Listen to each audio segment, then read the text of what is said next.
क्या है बड़ा मंगल? इस समय हनुमान जी की पूजा करने से आपको क्या लाभ प्राप्त होगा?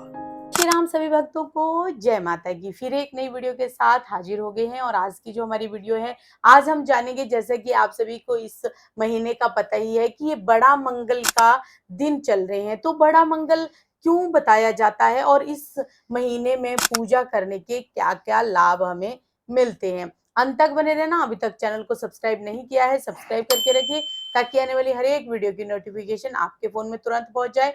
चलिए शुरू करते हैं आज की वीडियो। जय श्री राम। जय श्री राम, जय श्री बालाजी, जय माता की। जैसा कि आपने सुना कि बड़ा मंगल, क्या है बड़ा मंगल? इस समय हनुमान जी की पूजा करने से आपको क्या लाभ प्राप्त होगा? जो हनुमान जी को प्राप्त हुआ है वही लाभ आपको प्राप्त होगा। हनुमान जी को क्या लाभ प्राप्त हुआ था? बड़ा मंगल क्यों मनाया जाता है? इसकी इस समय पूजा की हुई हमें कई गुना फल क्यों प्राप्त होता है? ये सारी बातें आपको डिटेल से बताऊंगा और इसको समझने की आवश्यकता है। देखिए, जब जब किष्किंधा के अंदर जब भगवान राम की पहली भेंट हनुमान जी से हुई थी, या हनुमान जी की पहली भेंट प्रभु श्री राम से हुई थी, तब हनुमान जी ने जो वृद्ध वानर का रूप धारण किया था, उसी रूप को ही बड़ा हनुमान या बुढ़वा हनुमान कहा जाता है। ये रूप कृपादायक है।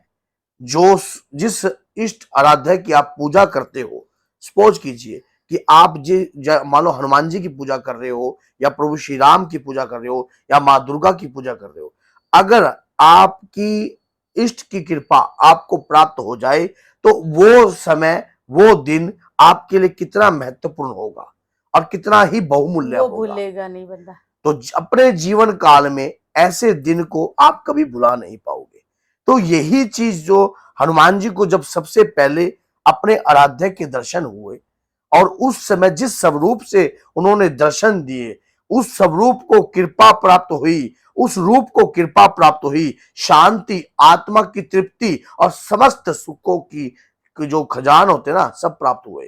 कब? जब बड़वा मानो बुढ़ापे के रूप में उन्होंने प्रभु श्री राम के दर्शन करे। तो उस स्वरूप की पूजा करने से आपको भी कृपा प्राप्त होगी। अयोध्या में अगर हनुमान जी की आज भी वहां पर जो है लड्डुओं का भोग लगाया जाता है और बूढ़े हनुमान जी की पूजा की जाती है। महाभारत के समय इस स्वरूप की चर्चा भगवान श्री कृष्ण ने स्वयं भीम को दी थी। कहा था कि भीम, हमें आवश्यकता है हनुमान जी की कृपा की। अगर हनुमान जी की कृपा प्राप्त हो जाए तो युद्ध में आप हार नहीं सकते हो। वो धरती के जागृत देवता है, और उन्होंने जब भीम को दर्शन दिए, वो कौन सा स्वरूप था आप जानते हो। उस समय भी बुढ़ापे के रूप में ही, वृद्ध अवस्था में ही उन्होंने भीम की परीक्षा ली। तो ये स्वरूप समस्त सुखों की खान है। समस्त आपके दुख जो है कोसों दूर भागते हैं इस समय पूजा करने से। अब आपको पता लग गया कि हनुमान जी का ये स्वरूप के बारे में। अब मैं आपको बताता हूं कि इस समय पर आपको पूजा का फल कई गुना क्यों प्राप्त होता है। क्या होता है कि जब हनुमान जी को इस समय प्रभु श्री राम के दर्शन हुए थे, तो वो इतने मगन हो गए थे कि झूम झूम नाचने लग गए थे, झूम झूम नाचने लग गए थे। और प्रभु के दर्शन करके उनके मन में गदगद, वो जब भी मान लो जैसे भी जब सुग्रीव से मित्रता करवाई, तो उस दौरान भी वो राम जी को इस प्रकार से बैठे रहते थे उनके पास। मानो उनके उनके जो आपको प्राप्ति हो जाए, आपके इष्ट सदा के लिए आपके पास आ गए हैं, तो हनुमान जी का उस समय का जो पल था ना, और उस समय का जो बल था, कहीं करोड़ों गुना ज्यादा था। तो उस समय जो तेज था वो भी कहीं ज्यादा था।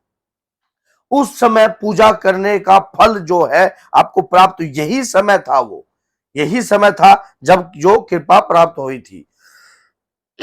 आप भी अगर इस समय हनुमान जी को सिंदूरी चोला अर्पण कर दो, जो इस जेठ माह के जितने भी मंगल आएंगे, उस समय आपने हनुमान जी को चोला अर्पण कीजिए। जितने शनि आते हैं चोला अर्पण कीजिए।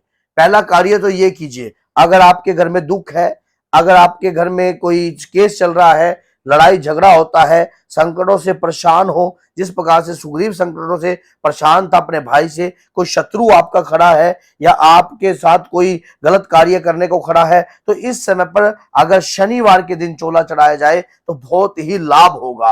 अगर भूमि से रिलेटेड खतरा है, जमीन प्रॉपर्टी का विवाद है, या कहीं ना कहीं तलाक की नौबत आ चुकी है, या कोई भी जीवन के अंदर आपके कार्य नहीं सफलता प्राप्त हो रही है, तो मंगलवार के दिन चोला अर्पण कीजिए। अगर शरीर में असाध्य रोग भी है तब भी मंगलवार का, अगर ब्लड से रिलेटेड रोग है, एलर्जी से रिलेटेड रोग है, तो मंगलवार को चोला अर्पण कीजिए। समस्त सुख प्राप्त करने का समय आ चुका है। ये समय आपको हर कृपा प्रदान करेगा। इस समय पर की हुई पूजा, हनुमान जी की साधना भी आप इस समय पर कर सकते हो, अपना प्रारंभ कर सकते हो। किसी भी मंगलवार से शुरुआत कीजिए और लगातार जो है, जब तक ये जो समय होगा जेठ का, उसका आखिरी मंगलवार जब होता है, उस समय जो है समाप्ति होती है, उससे पहले अपना पूजन कीजिए, दशांश हवन कीजिए, बाबा की कृपा को प्राप्त कीजिए। सुंदरकांड के पाठ भी आप कर सकते हो। सुंदरकांड का पाठ व्यक्ति को सुंदर बना देगा और उनके जीवन में भी आनंद ही आनंद भर देगा। क्या होता है कि सबसे बड़ी बात यह होती है, हनुमान जी की पूजा करने से हर प्रकार के दुख और दरिद्रता का नाश होने लग जाता है। तो क्या इन दिनों पे कुछ विशेष भोग हम हनुमान जी को लगा सकते हैं? लड्डुओं का भोग लगा सकते हो। विशेष भोग लड्डुओं का है। अग्यारी पर भोग दीजिए, और उस अगर अग्यारी पर नहीं दे सकते तो आप जो है कपूर का टिक्का भी जलाकर उसके ऊपर भी भोग दे सकते हो। और भोग के दौरान आप अगर आपको कोई मंत्र आता है तो उस मंत्र का जाप कर सकते हो। नहीं तो ए हनुमान 12 वर्ष का है जवान, हाथ में लड्डू मुख में पान, हाक मारत आए बाबा हनुमान, मेरी भक्ति मेरे गुरु की शक्ति, फुरो मंत्रो ईश्वर वाचा, इस मंत्र का भी जाप कर सकते हो। अगर ये भी नहीं आता आपको तो ओम सीताराम के नाम से भी आप भोग अर्पण कर सकते हो हनुमान जी को। जल का लोटा रखकर तुलसी का पत्ता डालकर उसके अंदर से अपने घर में वो जल भी अभिमंत्रित कर सकते हो आप।